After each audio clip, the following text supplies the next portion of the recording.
The movie that I've chosen for my inaugural matinee film has Steven Spielberg as a executive producer. Yeah. He also gets a story by credit, and it's Richard Donner's The Goonies from 1985. The Goonies was a Warner Brothers Amblin Entertainment production written by Chris Columbus, who would later become renowned for directing the early Home Alone and Harry Potter movies. Now, I believe I first saw The Goonies at the Granada Cinema in Windsor Road, Slough. Wow. This was a grand old cinema that was first opened in 1938 by Leslie Howard. I went there many times in my childhood before it was closed in 1987. It was then demolished in 1988.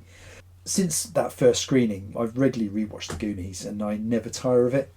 Whenever I rewatch it, I'm transported back to being that little boy who first saw it, and I'm ready to join the Goonies on their adventure.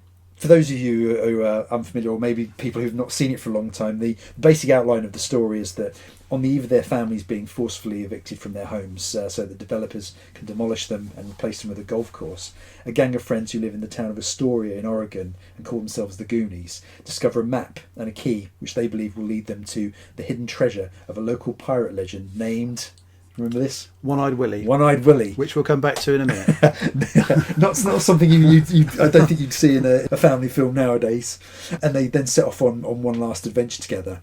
Their hope is that by discovering the treasure, they will obtain the wealth that they need to save their neighbourhood town from these evil developers. To complicate matters, they encounter a family of criminals, the Fratellis, who are hiding out following a prison break, and what then follows is an enthralling adventure as the Goonies try to uncover the secret treasure and stay one step ahead of the Fratellis. I don't want to go into any more detail about the specifics of the plot, so as not to spoil it for anybody who hasn't seen it, but this is a kids' adventure movie that features pirates, buried treasure, terrifying villains, trapdoors, log flumes, bats, puzzle solving, and walking the plank.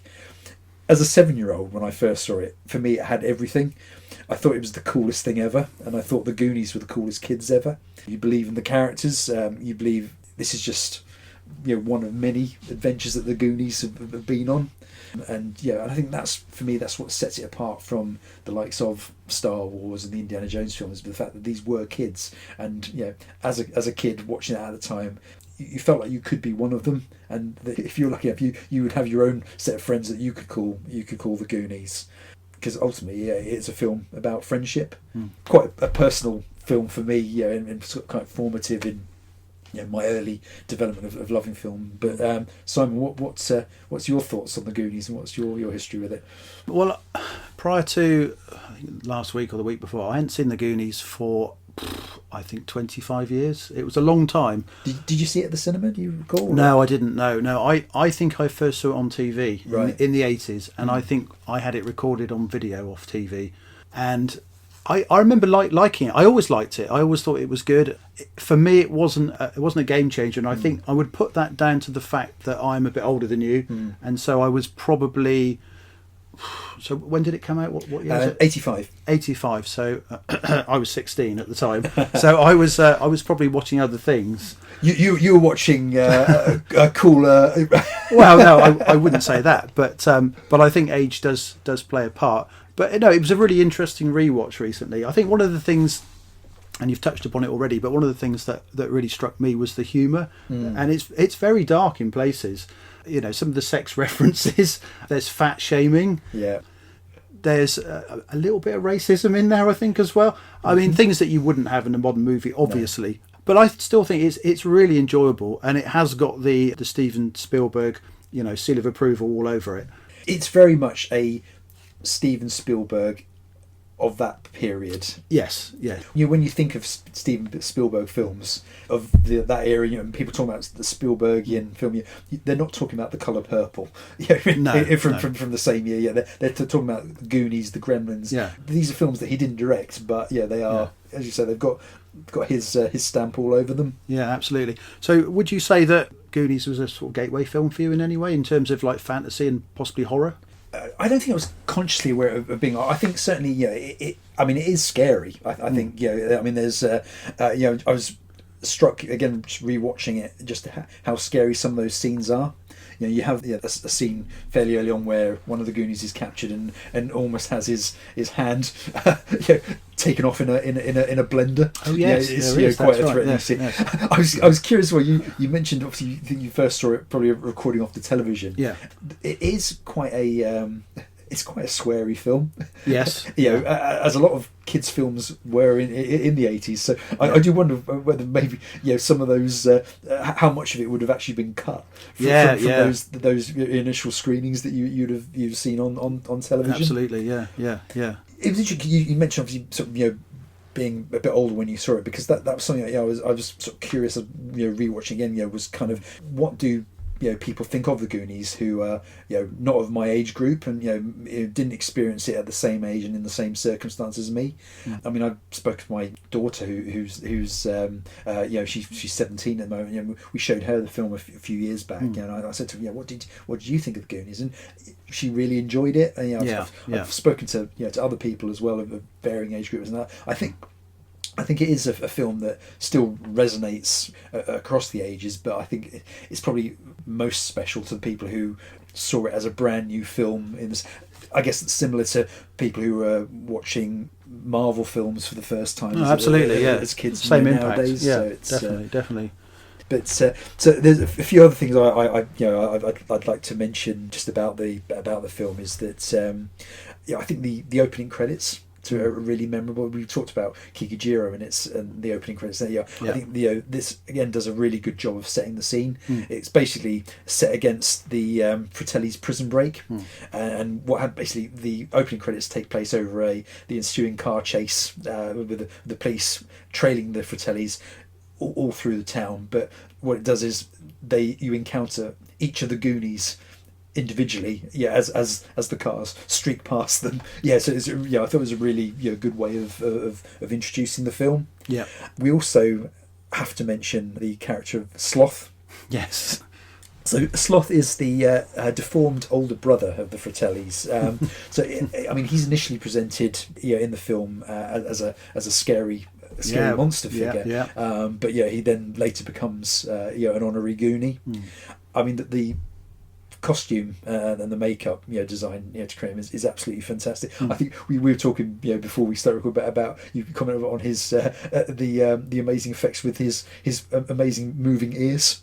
Oh yes, that's right. Almost like antenna, aren't they? And they're constantly moving. Yes, It's it's fantastic. He also has a love of Baby Ruth chocolate bars. You watch a lot of films when you're a kid, and you don't always understand what the references are. There's certain phrase and language that you're just not familiar with. And I just remember being absolutely fascinated by what on earth was a Baby Ruth, because this was before the days of having American candy stores on every corner. When I first went to America in 1993, one of the first things I actually did was go to a sweet shop and buy and try a Baby Ruth for the first time, and that all was it good? It was fine. It was fine. It was good. But I put that all down to the Goonies. It was just it was just this exotic product that was just not available to us. One other thing I just want to mention briefly before we move on to our next film is that it occurred to me that I've lost count how many times I've actually watched the Goonies, but I never actually realised why they were called the Goonies. Because play it back through. At no point do they actually explain why they're called the Goonies. The only sort of clue that's going to very early on. There's a scene where they sort of recite a pledge to the Goonies, and they make a reference to always being loyal to their fellow Goondock pals. Oh, okay. So I think it's a reference to the area where they be being the Goondocks is where they. But I think it's just. Well, I think that's as good a theory as any. I mean, it's not. I just assumed that they were like goons. Yes, but I mean, I don't even know what that really means. Maybe. It's also worth mentioning as well. We've not realised we've got this far into the discussion. We haven't actually talked about the cast at all. I was going to mention the cast. So you've got Sean Astin plays Mikey. So he probably most famously went on to star in Peter Jackson's Lord of the Rings. Yes, as he did. Yeah. Samwise That's Gamgee. right. Yeah. You've got a young Josh Brolin as Brand, who's Mickey's older brother. So he's probably, I mean, he's had a very long and distinguished career.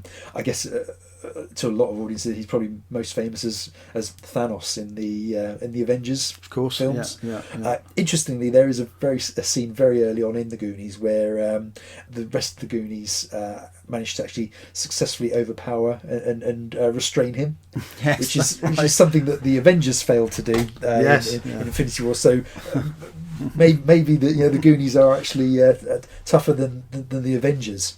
Jeff Cohen, who plays Chunk, you mentioned about the fat shaming. Yeah. So he kind of left acting behind and actually went on to become a lawyer. Oh, really? A very successful lawyer. Yeah. But yeah, he left acting behind. You've got Corey Feldman, Of course. as Mouth, who and he was coming off of another Amblin movie, Gremlins, the year before. Is he still acting now, or is he quit? I did a bit of reading up on what's happened to Corey Feldman, and I think it's worth having a check on his Wikipedia page, because I think, like a few people, he's kind of got embroiled in a few scandals in recent years, which is kind of seems to have coincided with a tailing off of his acting career. Interesting. But of course, around that time as well, he was also in the fourth and I believe fifth Friday the 13th film. Oh yes, he was. Yes, it was called, of course, the fourth film being Friday the 13th, the final chapter, which of course was anything but. Yeah.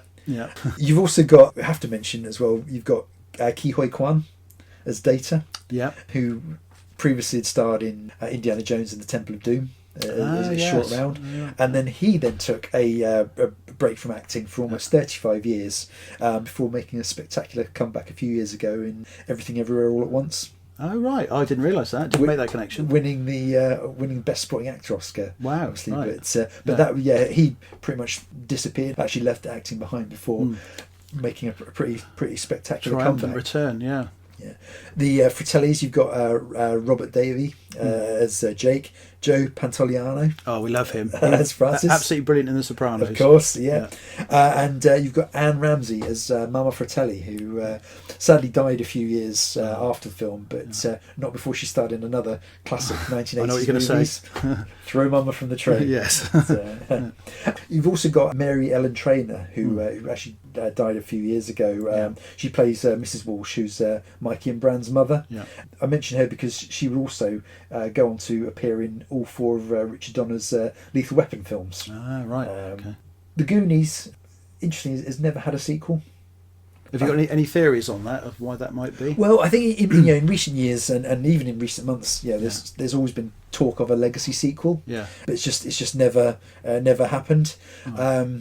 I think you've seen legacy sequels. Some are successful, the likes of Top Gun Maverick immediately spring to mind. Yes. Others less so. You've seen a lot of really cherished films have kind of been tarnished. Absolutely, that's what I was going to say. That's the word, isn't it? Tarnished. Yeah. So I don't know. It was always a film that I thought could have had a really good legacy sequel, but I do just start to wonder whether maybe the time has passed and maybe just a bit too long has gone. And go back to what we were saying before. Is the interest there now from today's audiences? I mean, you only have to look at the reception of the box office of the most recent Indiana Jones film to question whether there is a market for a legacy it's sequel. certainly debatable. Yeah, although I do see people wearing Goonies T-shirts, but they're all in their 40s. So. That's the thing. That's you. Yeah, that's just me. You just wouldn't see me around. But, there is one final thing. Apologies, I've been rambling on for so long about the Goonies, but there is one thing that I have to mention, and if anybody gets the chance, I do suggest that they do check out on YouTube. Although the Goonies never actually had a sequel, the film The Goonies was not their only adventure. Because they did, around the time, they did also appear in Cyndi Lauper's 12-minute long music video, Goonies Are Good Enough, which, as I say, is absolutely worth checking out on YouTube. It's let me just say that in addition to the Goonies and Cyndi Lauper, the video also features Steven Spielberg, Andre the Giant, brilliant, Rowdy Roddy Piper, and an assortment of horrifically racist caricature villains. I was going to say, it was going well up to that point, wasn't it? With the casting. As I say, it's available on YouTube, and Make your own mind up. I do suggest checking it out. Yeah. In terms of the box office, it actually opened at number 2 at the US box office, behind Rambo: First Blood Part 2. Right. And it went on to gross 63.9 million at the US Canada so box that's office. what I was watching at that time. That was what you were seeing. And I did see. as well, yes. So that made the Goonies the 9th highest grossing film at the box office that year. It also grossed a further 60.6 million internationally. Yeah, not surprising. Yeah. In terms of availability, though, for the Goonies, well, physical media releases, it's good news all round, I think. So basically, if you live in the UK, I dare say also in the US, you can buy Goonies on DVD, Blu-ray, and 4K. They're all readily available. And if you're that way inclined, I think there's even a 4K steelbook if you've got the money. So it's a film that's been looked after. Yeah. Well, I still just have my trusty DVD copy at the moment, so maybe there's a steelbook in my future. Who knows? I just need some pirate treasure, and then I can afford it. Yeah. Fantastic. You never know. That is the Goonies. Excellent. No, thanks for that, Matt. That was very interesting.